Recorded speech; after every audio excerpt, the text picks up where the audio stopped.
प्रख्यात शिक्षाविद राष्ट्रीय आचार्य सुदर्शन जी महाराज ने राजधानी के प्रबुद्ध और बुद्धिजीवी लोगों से आगामी 2 जून को आयोजित होने वाले संकट निवारण दिवस के मौके पर अपील किया है कि सभी लोग अपने अपने घरों से कोरोना संकट से मुक्ति के लिए हवन करें और भगवान से प्रार्थना करें ताकि लोग जीवन के प्रति प्रेम कर सके और जागरूक बन सके। देखिए हमारे इस रिपोर्ट को। हम लोग क्या पूरा देश और पूरा विश्व, आज पूरे विश्व जो संकट की स्थिति से गुजर रहा है, तो जितने भी बुद्धिजीवी लोग हैं, प्रबुद्ध लोग हैं, उन लोगों की चिंता होना स्वाभाविक है।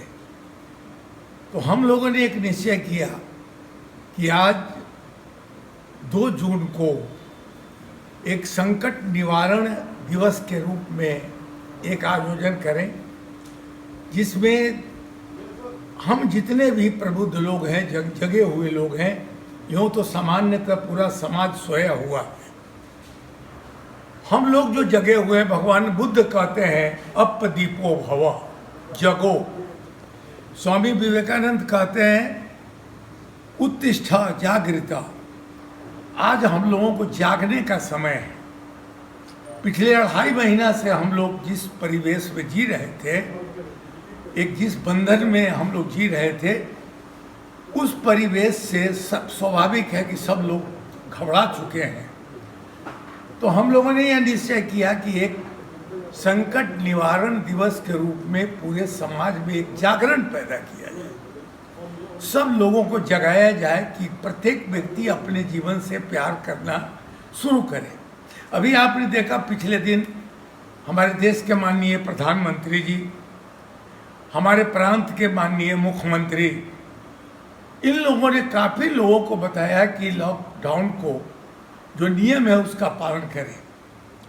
हम लोगों ने कुछ दिन तक तो पालन किया, फिर बाद में हम लोगों ने उच्छृंखलता अपनी दिखानी शुरू कर दी। अभी देखिए थोड़ा सा रिलैक्सेशन हुआ और सभी लोग 2-3 आदमी मोटरसाइकिल पर बैठ गए, सड़क पर हुड़दंग। काम होना स्वाभाविक है, काम करिए, लेकिन अकारण काम के बहाने करके सड़क पर हुड़दंग मचाना, जिससे कि आदमी को स्वयं अपना खतरा हो।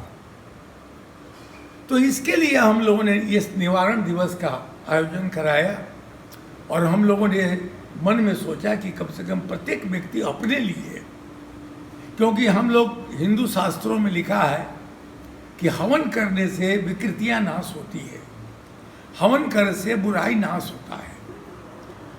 तो बुराई को नाश करने के लिए हम लोगों ने हवन का आयोजन किया और उसमें मंत्र का पाठ यही करेंगे, या गायत्री मंत्र का पाठ करें, महामृत्युंजय मंत्र का पाठ करें, या हनुमान जी का मंत्र का मंगलकारी मंत्र का पाठ करें, लेकिन हम लोगों को हवन करना है।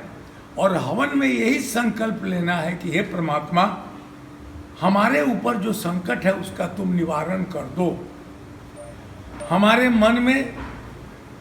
मन में जो विकृति आ गई है, जो काली घटा हमारे सर पर आ गई है, उस घटा को निवारण करो, हमारे समाज से हटाओ।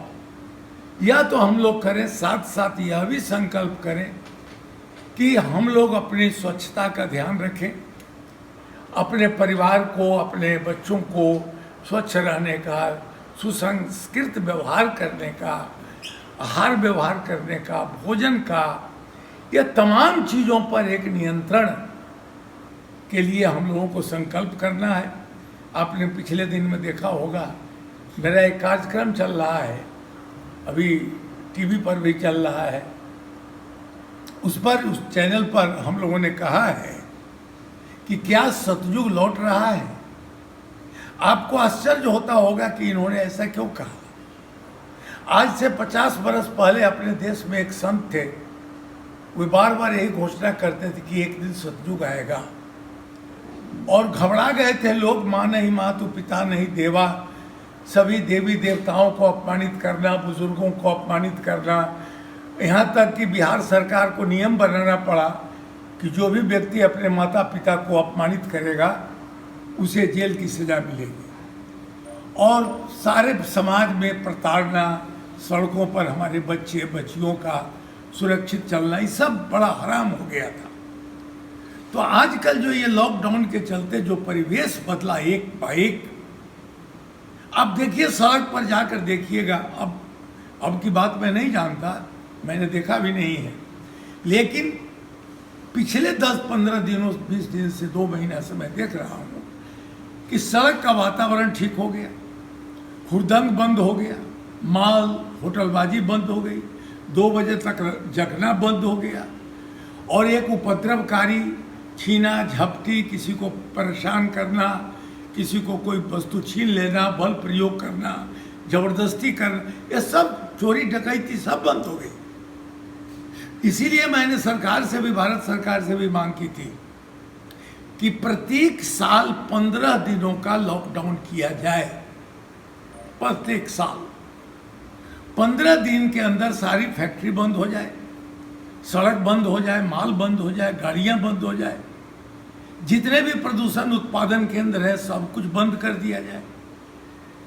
15 दिन में हमारा प्रदूषण लेवल नीचे गिर जाएगा। आ जाइए आप दिल्ली में, थर्मामीटर लेकर जाइए, पटना में थर्मामीटर से नापिएगा, प्रदूषण नीचे चला गया है, गंगा का पानी शुद्ध हो गया है, और सड़कों पर जितनी भी वह कुरीतियां थी सब नष्ट हो चुकी है। हमारे बच्चे अब सुरक्षित हैं। तो ऐसी परिस्थिति में सब लोग धार्मिक होते चले जा रहे हैं, और इस धार्मिकता के चलते हमारे देश की सुरक्षा बढ़ गई। गंगा का पानी पीने योग्य बन गया, वातावरण में प्रदूषण गिर गया, खत्म हो गया। तो ऐसी परिस्थिति के लिए हम लोगों ने संकट निवारण मंत्र का जाप करना शुरू किया, और हम लोग कर रहे हैं, प्रतिदिन कर रहे हैं, हवन कर रहे हैं। आपके माध्यम से तमाम चैनल और अखबार वाले, प्रिंट मीडिया हो या आप लोग इलेक्ट्रॉनिक्स, आपके माध्यम से भी हम अपील करना चाहते हैं बिहार के लोगों से, भारत के लोगों से, कि हम लोग एक दिन कम से कम ऐसा संकल्प दिवस मनाएं और मन में संकल्प करें कि अब जितनी बुराई होगी हम उन्हें स्वाहा कह दें, नष्ट हो जाए, और नया जीवन लेकर। मुझे आपकी चिंता अधिक है, मुझे अपने बच्चों की चिंता है। मैं पूरे समाज से बच्चों की आंख मांग रहा हूँ, देखिए उनको बचाइए, बच्चों की आंख बचाइए, बच्चों को स्वास्थ्य बचाइए, बच्चों को जीवन दीजिए। आप तमाम लोग अपने घर के बुजुर्ग लोगों को जीवनी शक्ति प्रदान करिए, परिवार में शांति लाइए, परिवार में जितना उपद्रव सा हो रहा है इसको शांत करिए। आपके माध्यम से मैं सब लोगों से मांग करता हूँ कि अपने को, स्वयं को सुरक्षा करें, और समाज के निर्माण में जो भी हम लोग कर सकते हैं अपना करें। इसीलिए हम लोगों ने संकट निवारण दिवस मनाने का संकल्प किया, और इसको हम लोग चलावेंगे 15 दिन, 1 महीना, 2 महीना पर पुनः इसको हम लोग संकल्प दिवस के रूप में फिर मनावेंगे, ताकि हम जागे रहें।